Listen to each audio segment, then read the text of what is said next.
aproveitei uma pausa das gravações para entrevistar o Paulo. Educação, comportamento, cultura, política, o mundo anda perdendo, você continuou para que os governos não parem de falar por toda a cidade, falando, discutindo e produzindo conteúdo inovador para o canal. Vamos começar falando da Barra. Oi gente, tudo bem? Sejam bem-vindos a mais um vídeo do nosso canal sobre jornalismo e comunicação assertiva. Aqui a gente tem uma maçaneta faltando, mas vai ficar assim mesmo, então foquem em mim, por favor, não olhem pra lá, por favor, senão eu vou ter que colocar alguma coisa aqui. No vídeo de hoje nós vamos falar sobre ética jornalística. Eu quero compartilhar com vocês uma situação que é corriqueira, mas que nunca tinha ouvido falar sobre isso antes de exercer jornalismo na prática. Ou seja, na faculdade ninguém me alertou sobre isso. Tem várias situações no dia a dia sobre as quais a gente já tem uma opinião, a gente já leu, bastante sobre o assunto, a gente já se informou e às vezes existe um senso comum em relação àquele assunto. E a gente vai fazer uma reportagem e já vai com uma base de informação, um colchão de informação sobre o qual a gente vai construir a nossa reportagem. Ou seja, a gente sai pra rua achando que a gente sabe alguma coisa sobre aquele assunto. Principalmente se forem assuntos do dia a dia, assuntos sobre os quais as pessoas falam muito. E eu sinto que isso tem acontecido mais porque, na verdade, na hora do jornal, já todo mundo sabe sobre aquela notícia, né? As pessoas viram nas redes sociais e já formaram uma opinião, já rolou bastante informação sobre isso, já rolou bastante especialista analisando o assunto. Então, quando você vai pra rua, a coisa já tá quente nas redes sociais, as pessoas já estão falando sobre isso e muitas vezes você vai requentar, vai tentar encontrar um outro encaminhamento para esse assunto, mas você vai tratar dele, esse que já está sendo abordado ao longo do dia. Mas onde entra a ética jornalística? Vamos falar especificamente sobre abordarmos temas que não são exatamente aquilo que nós pensamos. Aconteceu comigo essa semana, vem comigo. Fui fazer uma reportagem sobre calor e sobre ingestão de água. E havia uma reportagem de um site que mostrava que nós poderíamos fazer um cálculo, inclusive o site tinha uma calculadora, para que a gente pudesse saber quanta água nós precisamos beber ao longo do dia, dependendo do nosso peso, da nossa idade, do calor, enfim. Quanto é que cada um precisa beber de água por dia? E eu já fui com essa informação de base para a reportagem e para a entrevista com o nefrologista da USP, Roberto Zatz, acabei de lembrar o nome dele, um professor fantástico, super educado, super atencioso, super profissional, que nos recebeu de braços abertos e de cara já chegou e falou assim: deixa eu te contar uma coisa, se você está achando que a informação que está rolando por aí procede, eu já te adianto que não procede. E havia assim uma expectativa na redação, da chefia de reportagem, da chefia do jornal, dos editores, que a gente conseguisse ilustrar essa calculadora ou ilustrar exatamente quanta água é que cada pessoa deve beber, ou pelo menos uma média, isso por conta de uma onda de calor que estamos vivendo. E aí o professor disse que não era nada disso. Eu já tinha pensado no encaminhamento para a reportagem. E o que você precisa fazer nesse exato momento? Pausa para você pensar na resposta. Opção A: tentar adaptar o que o professor fala para que aquilo que você tinha pensado, imaginado para sua reportagem dê certo. Ou opção B: abrir mão do que você tinha pensado e ir de acordo com o que o especialista fala.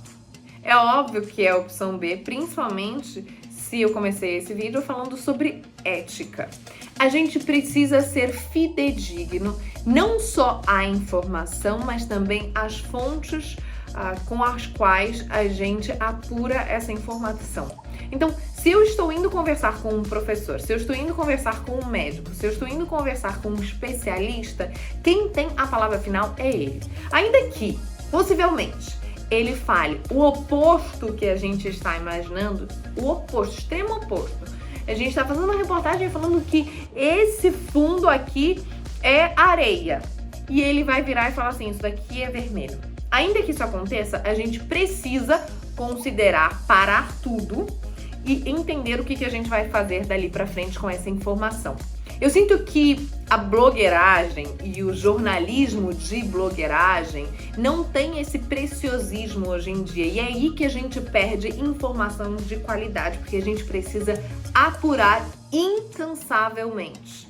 Naquele momento, eu simplesmente tive que desapegar, que é uma palavra-chave no jornalismo, desapegar. Deixa pra lá tudo que você imaginava. Eu tinha imaginado uma coisa bonitinha, uma coisa engraçadinha. Você não vai usar. Você vai ouvir o que a sua fonte tem pra dizer. Você vai ligar pro editor. Você vai ligar pra chefia e você vai falar: não é bem o que a gente imaginava. E a partir daí, há duas opções. Ou cair com a pauta, ou seja, não vamos fazer essa matéria porque não faz sentido pra gente, porque a gente estava realmente imaginando uma coisa e é outra, porque não dá tempo de virar a reportagem, ou vamos adaptar e vamos dar com as informações corretas. No meu caso, deu para adaptar, deu para dar as informações corretas, inclusive não foi só isso que o professor trouxe de novidade e de diferente em relação ao que eu tinha apurado de base na internet. Porque a gente apura na internet e tá tudo certo. Mas na internet tem muita informação ruim, de péssima qualidade. Além dessa questão de quanta água devemos beber e se dá para fazer um cálculo ou não, que o professor falou que não dava, o que a gente tinha imaginado era montar dois cenários. Um corpo hidratado, que estaria saudável, que estaria bebendo água suficiente. E 2, um corpo que não estaria bebendo água suficiente. Nós iríamos mostrar o que acontece nesse caso e nesse caso aqui. Quando eu comecei a conversar com o professor, ele falou que a desidratação, do ponto de vista de beber água, estar desidratado, ela só acontece em casos extremos. Eu tô falando no rigor técnico da palavra. Então a gente não pode virar numa reportagem e falar: se você não beber não sei quanta água por dia, você estará desidratado. Ou então, se as suas mucosas estiverem secas, você estará desidratado. Se você sentir dor de cabeça ou náusea num dia de muito calor, você pode estar desidratado, porque não existe uma relação tão direta. O que o professor nos explicou é que existe casos de desidratação que são casos extremos de falta de ingestão de água. Mas a pouca ingestão de água em dias de muito calor apenas vão sobrecarregar o fígado, que vai ter que controlar mais quanto é que sai de água no nosso xixi. Essa foi outra informação que eu tive que adaptar na minha reportagem. Muita coisa que eu imaginava eu tive que adaptar e readaptar, mas eu volto para casa depois de um dia desses com a certeza de que eu cumpri todo o rigor jornalístico e de que eu tive ética jornalística e que eu coloquei no ar apenas o que a fonte nos falou. Inclusive, o professor mandou uma mensagem ao final do dia agradecendo pela reportagem, gostou muito, foi ao ar. Não foi um bicho de 7 cabeças adaptar, mas requer desapego. Então, se você tem alguma informação que você acredita muito nela e você acaba por descobrir que talvez, quem sabe eventualmente, essa informação não esteja correta, você desapega dela na hora. É de extrema importância isso. Para que não haja erros, você precisa apurar as informações com várias fontes, especialmente com fontes confiáveis. O Google não é necessariamente uma fonte confiável. Às vezes a gente só reproduz uma baboseira que já está na internet. Se você se deparar com uma informação diferente daquela a qual você estava apegado, desapegue, em nome do bom jornalismo. Construa novamente o raciocínio, a narrativa, a reportagem, mas entregue tudo com primor. A informação de qualidade é o nosso norte e a gente não pode abrir mão dela em situação alguma. Espero que tenham gostado desse vídeo. Compartilhei com vocês algo que realmente me chama muita atenção no dia a dia, né? Que são esses momentos em que a gente precisa parar e repensar, e tem muitos outros. que eu vou continuar trazendo aqui pra vocês. Tenho certeza que vocês ficaram olhando aqui pra falta da maçaneta, mas eu espero ter conseguido captar a atenção de vocês com a minha didática. Um beijo pra vocês.